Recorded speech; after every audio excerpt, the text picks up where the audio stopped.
What's up, Ego Hackers? Welcome to the C.S. Joseph podcast. Today's question: how can an ESTP develop their ENFP angel side of their superego? Or how to develop their demon function? It's an excellent question. This question is mostly answered in the journeyman area in the Extrovert Intuition Demon lecture. If you want to go deep, I recommend getting a journeyman membership at csjoseph.life/members. And then as a result of that,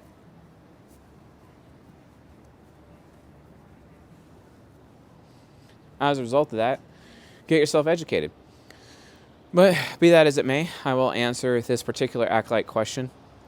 And if you guys aren't even aware what Acolyte questions are, if you have an Acolyte membership with us, you get to ask one question a month, and I make a podcast or a YouTube video about it so that everyone within the Ego Hacker community has the opportunity to learn, right? And that's what I do, answering those questions. And also Chris Taylor as well. God bless him. So anyway. So it's so funny that this question is asked, and I'm so glad this question is asked, because I literally just gave this speech to Railgun like 3 nights ago. I literally told her, because she asked me the same question, and I'm like, okay, well, yeah, here's what it is. It's so interesting because like she projects ISTJ onto me on a regular basis, and it treats me like I'm like this Library of Alexandria to some point, always trying to pick my brain and extract what input I can actually, provide her and her extroverted thinking critic. So yeah.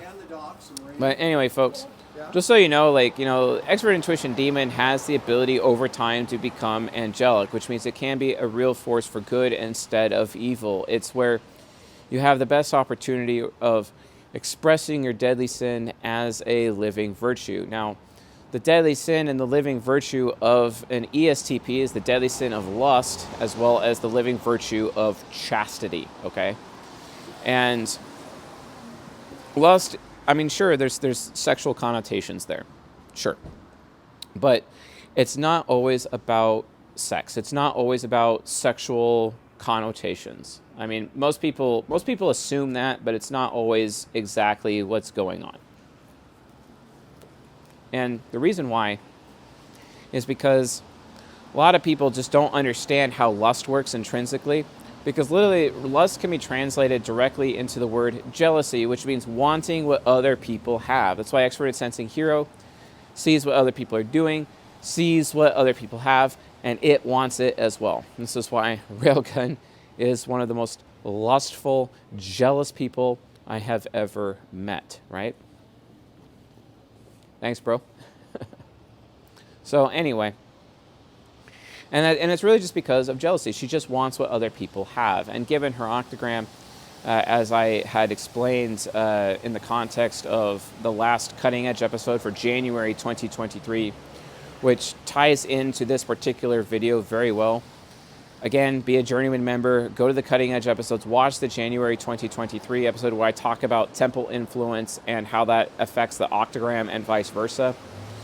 Because while her deadly sin and living virtue, deadly sin of lust, because based on her octagram or anyone's octagram, it could actually also cause another deadly sin to be a problem. And so she actually struggles with the deadly sin of greed as well. As much as for me, I struggle with the deadly sin of envy every single day of my life.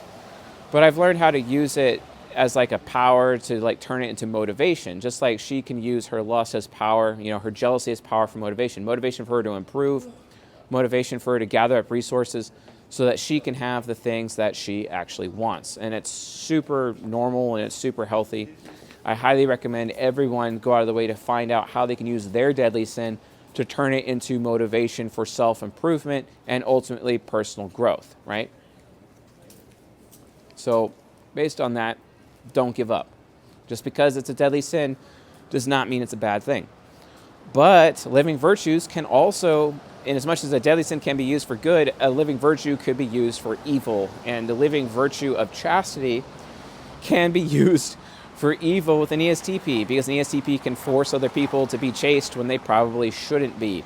Or the ESTP could end up having their whole lives passing before their eyes because of being too chaste. So you can be too chaste in as much as you can have the deadly sin that is too much as well, right? So all of these factors end up coming into play and end up becoming a serious problem. But when it comes to extrovert intuition demon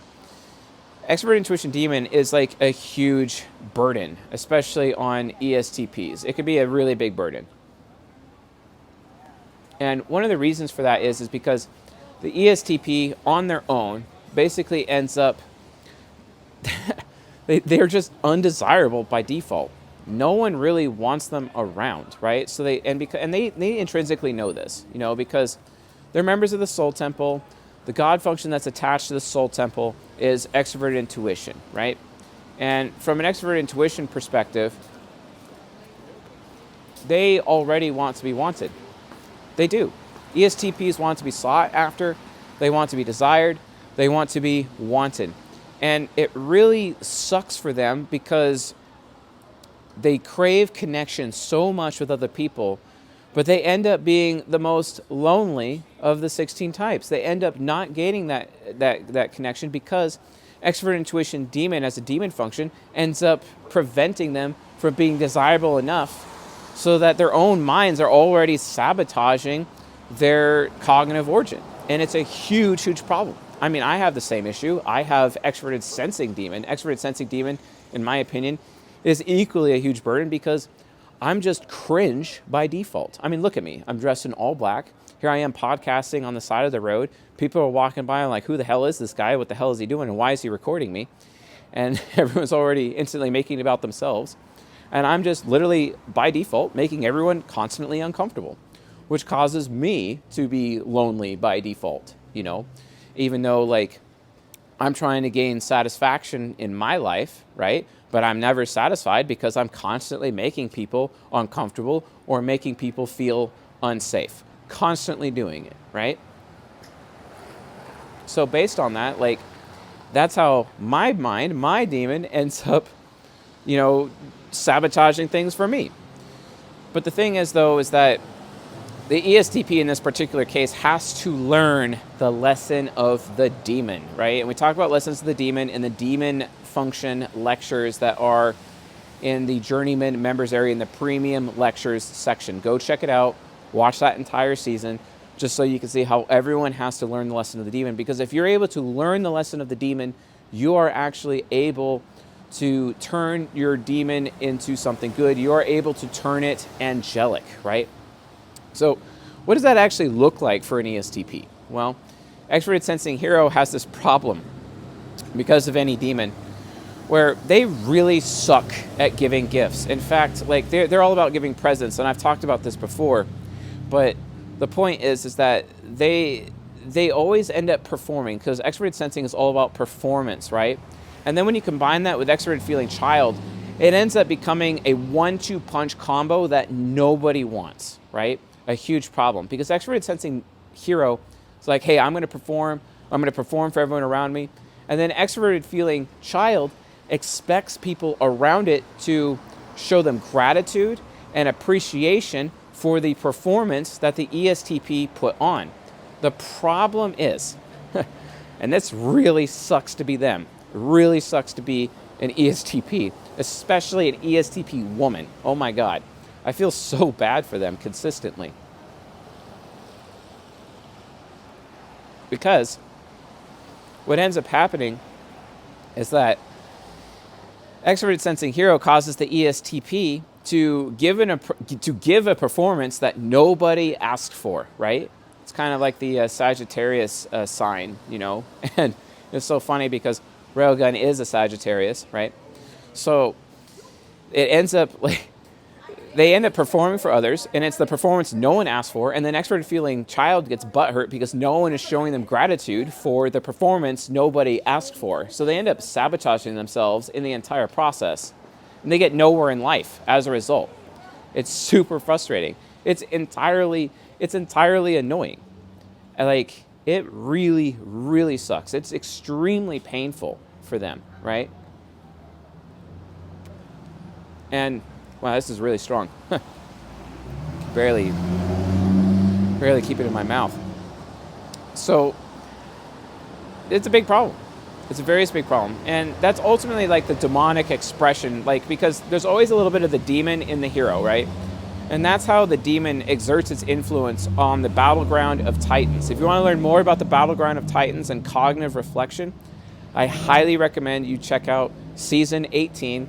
It's also in the Journeyman area. Now, granted, season 18 is one episode of season 18 a month is being released on YouTube as we add the newest episode of season 18 into, which is cognitive mechanics. It's the season talking about cognitive mechanics, where we're actually just breaking down how the science works. It's cognitive mechanics. Every aspect of the science is discussed in season 18, and those new episodes are uploaded into the Journeyman area, and then the older episodes are uploaded one per month, basically. So, I mean, if you want to wait for the next 2 years, you'll eventually get there. Much appreciated. They want to buy you a drink. Alcohol. Do you want some hot toddy in there? Some peppermint schnapps or just something? Well, that's very kind of you. Yeah. Okay. Thanks. Well, how about a rum and coke then, huh? Cool. So anyway, so what ends up happening is that they end up screwing themselves within the context of their life, and I just feel so bad because of it. Now, here's the kicker: how do they turn that around? How does that actually become like something that changes or works out or makes it, you know, better, right? How do they actually get around that? Well, it's very easy. No, it's not. It actually takes their whole life to figure this out. But you got to learn the lesson of the demon. Expert intuition demon is trying to teach the ego something, and that is be desirable. Actually learn the habit.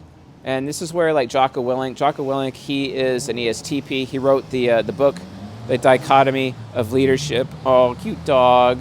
Yes, very cute dog. Oh, thank you. Yeah, okay. An INFJ woman walking by. Anyway. So, what ends up happening, the any demon is trying to challenge the ego, the ESTP, and it's like, hey, you need to actually be desirable. You actually need to have the habit of going out of your way to find out what other people want. Jocko Willink actually teaches this. There's a great song by Akira the Don that has Jocko Willink actually a part of the song, basically, and it's from his album The Path. The Path has tons of Jocko in it, and it's exquisite. I really enjoy Akira the Don. Check out his work on Spotify. It is incredible. And in fact, he actually just recently released some awesome songs on Alan Watts. And the songs related to Alan Watts actually could provide guidance to ESTPs. So if you're an ESTP and you're watching this, go check out Akira the Don, get educated. But Jocko Willink has this concept called discipline equals freedom, right? Let me translate for you in the context of this particular episode. You need to have discipline, the discipline to develop the healthy habits, right? You need to have the habits that are relating to, you need to have the habit where you actually go out of your way. No problem. I intend to not break the law. It was really hard for me to get it into that cup. Like, don't leave with it. I promise we won't let. He's doing it wrong. I trust me, I can't exactly, you know, I think it's against the rules for me to drink on camera anyway. So yeah, much appreciated. Thank you.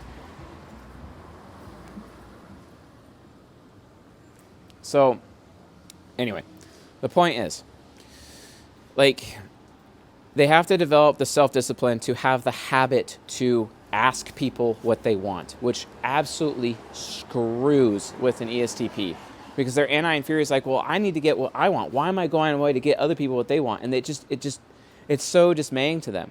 But it takes them their whole lives. By the time they reach 40, 50 years old, they realize that that's the only way they're going to get anywhere, especially nowadays in Western society, and especially with an ESTP woman who has to deal with female solipsism. Solipsism makes them innately entitled, right?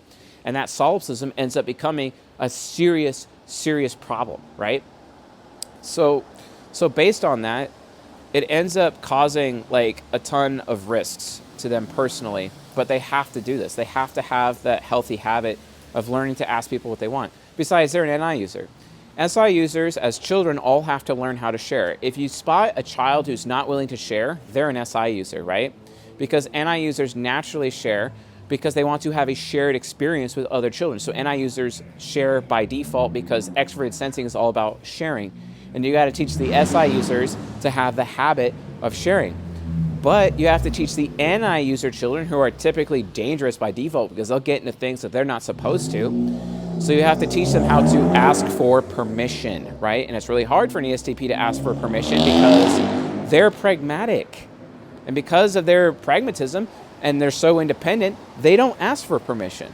So it really screws with them. Well, why do you think the ENFP superego is affiliative? Affiliative people ask for permission. They have to learn how to ask for permission. That's the entire point, okay? That's the whole point of it. That's the whole point. And honestly, they're not going to get very far in life until they figure out that they need to ask just by default of being an NI user alone. But at the same time, they need to learn how to go even further, even worse, to ask people what they want. That way, their performance is catered towards what people desire. They have to learn how to make their performance desirable. And that is how you have proof that extroverted intuition demon is becoming angelic. They will never reach enlightenment. They will never reach cognitive integration. Their psyche will be disjointed their entire lives until they figure this out. They have to make their performance desirable. They can't be living life such that their performance is literally the thing that nobody asked for, right? It's literally the thing no one asked for. And that's a huge problem. That's a huge problem. They can't do that, okay? They can't do that. Like, and then get butthurt that no one is giving them gratitude for a performance no one asked for. What the extroverted feeling child will end up realizing is that people will start valuing them, people will be loyal to them and stick around because the way that they're performing is they're performing in such a way where people are asking for it, that people actually want a specific performance from the ESTP, and then they give it to them, and then all of a sudden that builds loyalty in other people. And then for the first time in their life, they actually feel connected to other people. That's what they have to do. Here's the thing. There's a huge risk. If you do not, and this counts for anyone, if you do not learn the lesson of the demon, your lifespan will be cut short. Your lifespan you will die early, okay? That sounds scary, but that's a fact, okay? You have to turn your demon into angelic so that you can have a longer lifespan, okay? Because you're going to be so stressed, and that stress is going to take a toll. You guys ever read the book, The Body Keeps Score? Well, guess what? You are setting your body up for failure by denying what you need to do psychologically for yourself as an ESTP. You have to turn that extrovert intuition function into angelic mode. And the only way you do that is by proving it. So you have something to show for at the end of the day, right, as an STP. And the only way that you actually prove it is by making sure you're asking and having the habit, discipline equals freedom, to have the habit of asking people what they want. Because if you give people the performance that they want, they will give you all the freedom of choice you ever asked for in your entire life. And they instead, because otherwise if you're giving people performances that no one asked for, they're going to take away your freedom because it's annoying to them, okay? Because it's horrible to them. They don't want to have those experiences. They want to be better, okay? They want something better. And guess what? Your extroverted sense of hero, you're supposedly able to outperform everyone else. But the reason why you keep failing in your performance is because it's the performance no one asked for, right? This is something Railgun is struggling with. This is something that I'm working with her to train her on making sure that her performance is top-notch because she actually bothered to have the healthy habit of asking people first what they want, or finding out through other sources and asking other people around those people what their opinion is about what those people might want, taking that information, developing a performance around that, and then delivering said performance. And then those people are actually loyal to them, right? They're loyal, okay? And they stick around, and then all of a sudden, for the first time in their life, they're getting gratitude to their extroverted feeling child. And all of a sudden, for the first time, they feel connected to other people. That's the point. That's the lesson that has to be learned, all right? So anyway, folks, That's it for this episode. Thanks for watching and listening, and I'll see you guys next time.